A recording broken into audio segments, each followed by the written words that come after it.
Bree. Tell us about your life career journey to date and any personal challenges you may have had along the way. Thanks, Alan. My life journey to date is essentially I've always grown up around the resources industry. So I grew up in a small town south of Perth and my father worked in mining. But it wasn't really until I got to university that I imagined that I had the skills or attributes to work in mining. I haven't been particularly strong in science or maths, but hold strong skills in the commercial area. And it wasn't really until then that I was fortunate enough to have a mentor who worked in mining in a commercial team in a large gold mining organisation that I realised that actually I could also be a part of the mining community. So that really inspired me to pursue something in mining, and I took a vacation program with a mining company while I was at university, and then my career has continued in mining from that point. So I took a grad program with Xstrata Copper at the time, moved to Queensland, left Perth, took a FIFO role. That was a massive step. I was one of the youngest people on site, one of the youngest females, and at that point I learned all about how commercial plays into the actual mining work that happens and how the crews interact with each other.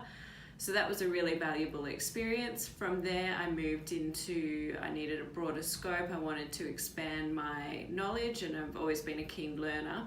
So I moved over to BHP in the corporate office and was responsible for looking after 6 sites instead of the 1, which was again another massive learning curve. And I've been really fortunate with the mentors that I've had here at BHP. Personally, I think I'm really keen for running, so I did my first half marathon this year and I'm doing another run down in Melbourne next weekend. So I enjoy running, I love Pilates, yoga, keeping active, keeping fit. So they're sort of my personal passions. And can you tell us more about your career path? Career path to date, so I actually started in university through a vacation program with Alcoa and I was in their procurement division. It's where I learned all about procurement.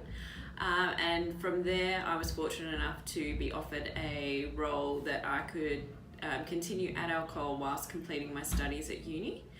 Following that, I moved into a grad program with Xstrata Copper, now Glencore, working on site at their Ernest Henry mine, so a copper mine. There I was responsible again for procurement activities, so in the graduate program I rotated through the contracts, purchasing, inventory and warehousing teams, learned a whole heap there and how the procurement function really works with the mining function. Stayed on at Glencore for a full 3 years, so did the 2-year program and then went into an inventory analyst role. From there I made a huge move and moved across to BHP and their corporate team, so I was responsible for the explosives portfolio for BMA and was also required to renegotiate the entire explosives portfolio, achieved cost savings at about $35 million per year, which was a massive achievement, a really long-winded negotiation there. From there I moved across into the mining services team. I've been in that team about a year and have just been promoted into the principal contracts role. So that role is responsible for BHP's key relationships with its tier 1 mining contractors, as well as coaching and mentoring the rest of the team. So I'm the youngest of my peers in that role, so I'm really excited about that achievement. And how have you promoted the resources sector's social licence to operate? Promoting social licence to operate is really important. So working in procurement, we are engaging directly with the market on a day-to-day basis, which also involves our community teams. So one of the things I'm really passionate about and have really driven towards is engaging and building our traditional owners groups.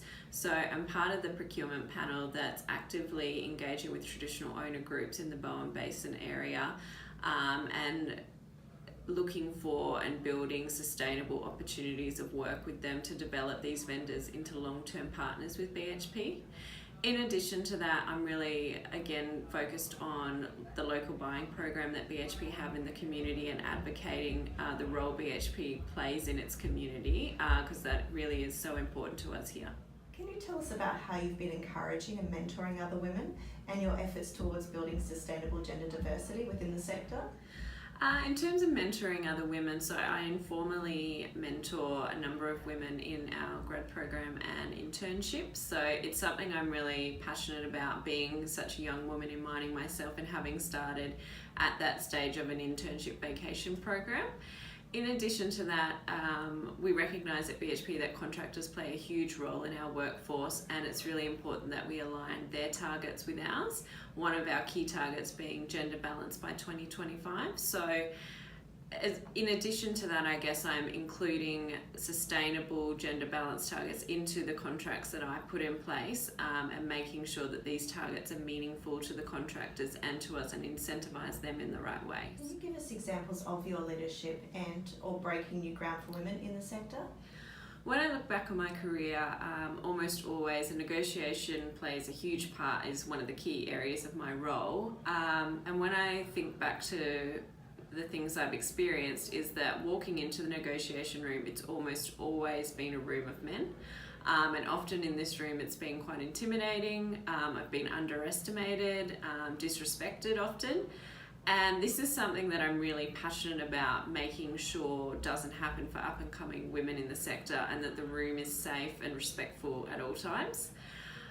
Although I've had these challenging circumstances, I've really tried to use them to my advantage. So I haven't let the room dictate my behaviour. My behaviour has dictated the outcome in the room, and I've proven time and time again to myself and other women in this area that just because you're the minority in the room doesn't mean you can't get a successful outcome. You definitely can. So I often bring graduates and younger females in this area into the room so that they can understand what it should look like, how the behaviour should play out, and how we should be negotiating in a room, so that they can just get on and do their job. Tell us about your qualifications and evidence of continuous learning. Yeah, so more formally, I've got a degree from Curtin University, so a Bachelor of Commerce, majoring in Accounting and Business Law. I've also commenced studies in a Bachelor of Laws through QUT, something I'm quite passionate about. In addition to that, I'm obviously involved in the learning programs through BHP and on-the-job learning. And also I think one of the key elements of learning is really sharing the learnings that we have, and increasing the capabilities of our team. So I'm running a lunch and learn session later in the week around commercial techniques to really build that capability within the team.